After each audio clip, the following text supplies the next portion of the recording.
I've been selling my landscape photography prints for about 5 years now, and today I want to share what I've learned and how you can avoid some of the most common mistakes that I've made in order to help you sell more prints of your own. Hey everybody, I'm Austin James Jackson, professional landscape photographer based here in southern Utah, and today I'm going to be sharing with you guys some practical tips that can help you guys to sell more photography prints, no matter what your photography prints are of, based off of my experiences and mistakes that I've made, as well as some successes that I've had.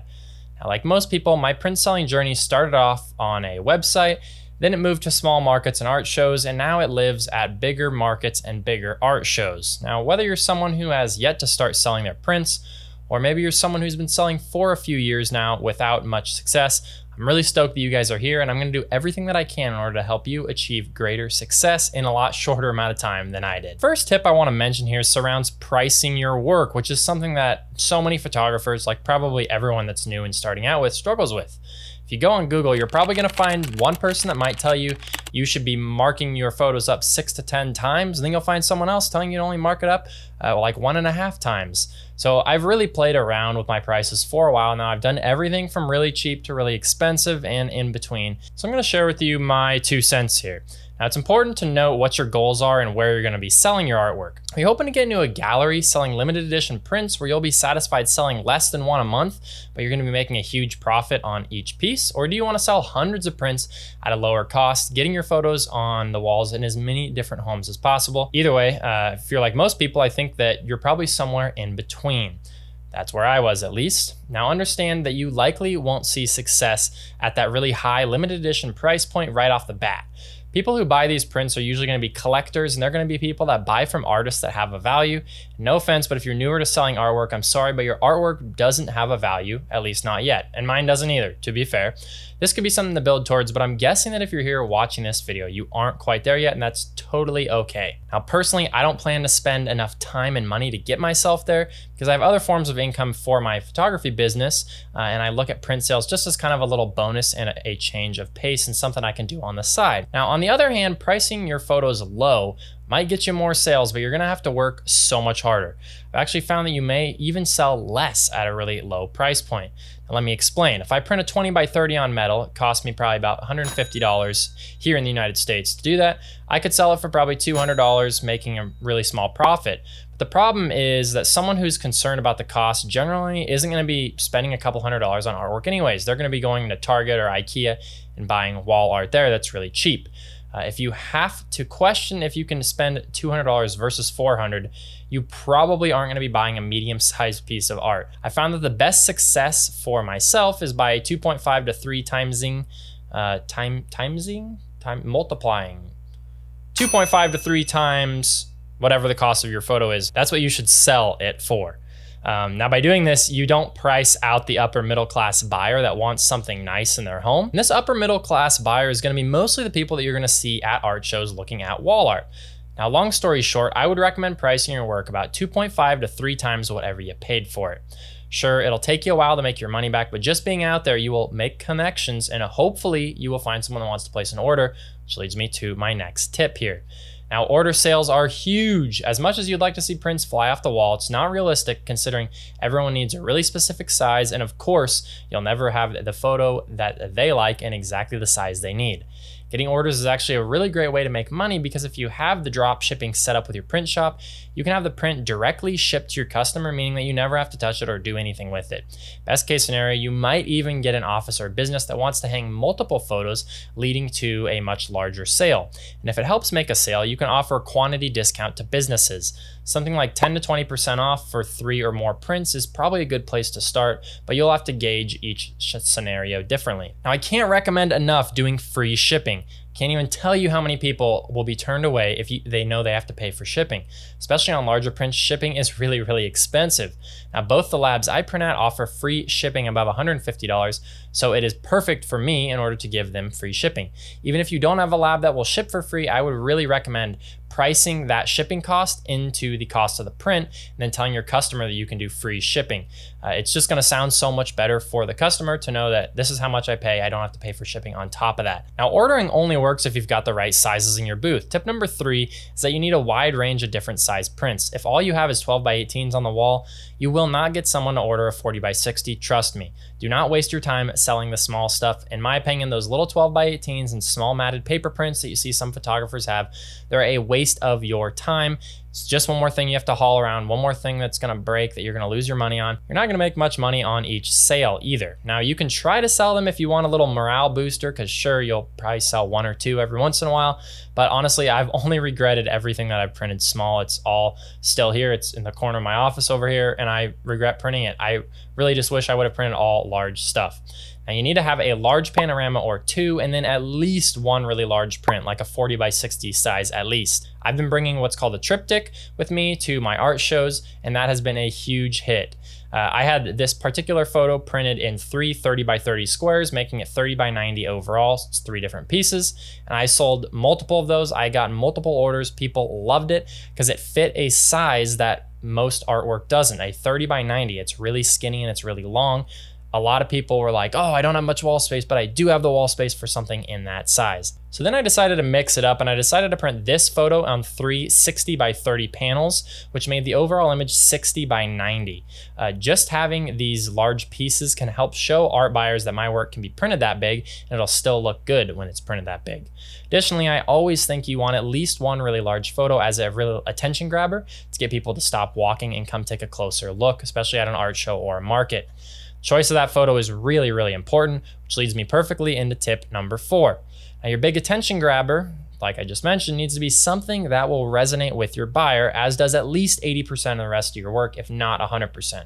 This usually means it's going to be photos from the area where you're selling in. When I first started selling prints, I printed this really huge panorama of Mount Rainier, which I thought was an amazing photo, and I still love it. Problem is, I'm selling in southern Utah, and hardly anyone recognizes the mountain, and the photo rarely gets noticed.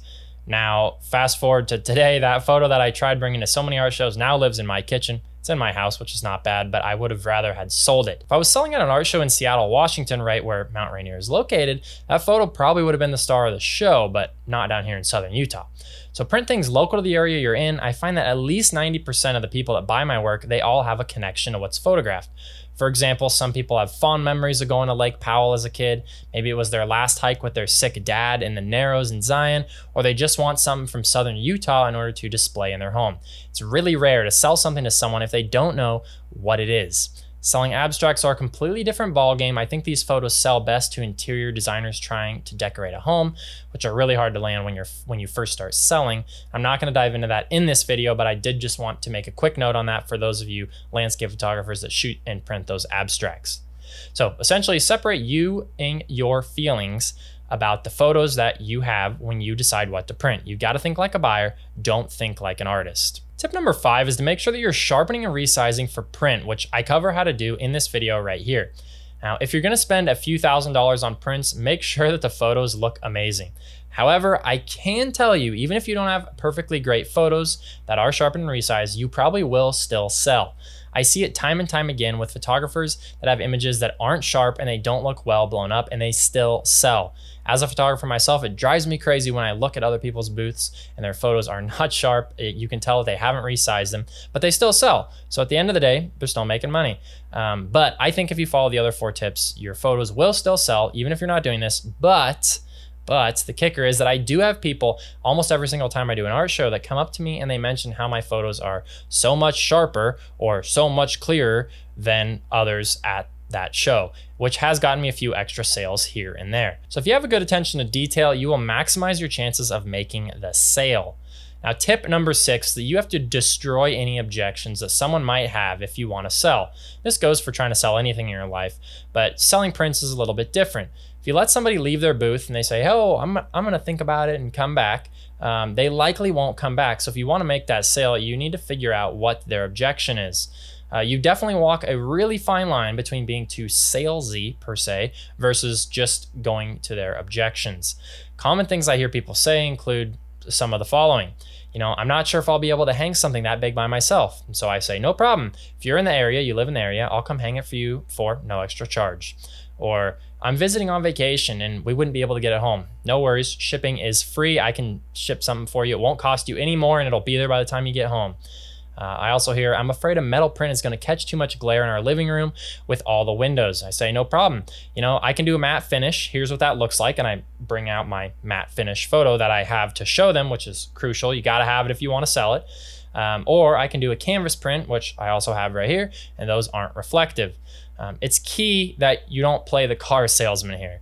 You don't want to come in with the what are you willing to pay attitude to see how much money you can get out of people, because people will smell that out, and people don't like to buy art when you try and be a salesman.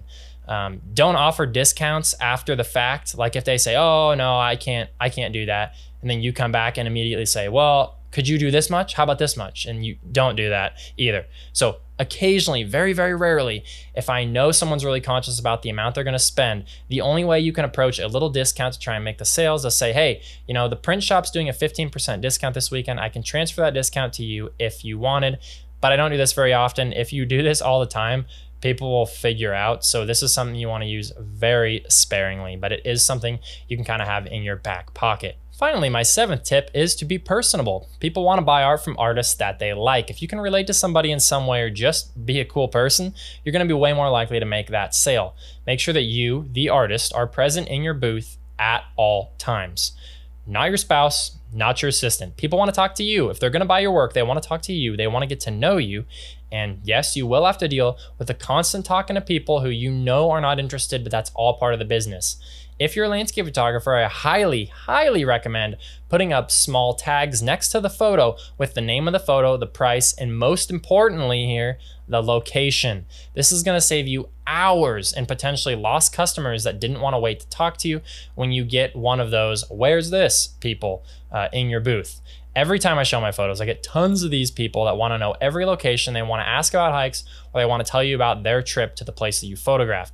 While I do enjoy talking to people and I want to be nice, I try and limit my time with these people because I'm literally going to be losing potential paying customers over it. If there's someone that may want to buy something and they want to ask you a question or want to get to know you, but they see that you're busy, they likely won't wait. Maybe they'll say, I'm going to come back, but a lot of times they won't, and you will literally potentially lose a sale. So all things considered, selling prints is tough. If you want to make a lot of money quickly, I would not recommend selling prints. Getting a nice booth in prints is going to cost you at least $2,500, and it's going to be a while before you're going to make that back unless you get really lucky with some big sales and orders.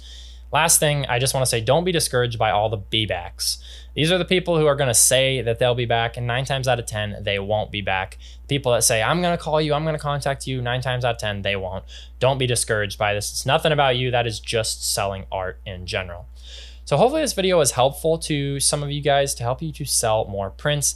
I have sure learned a lot, and I know this video would have helped me immensely when I first started out. If you guys enjoyed this video, please leave me a thumbs up and subscribe to my channel.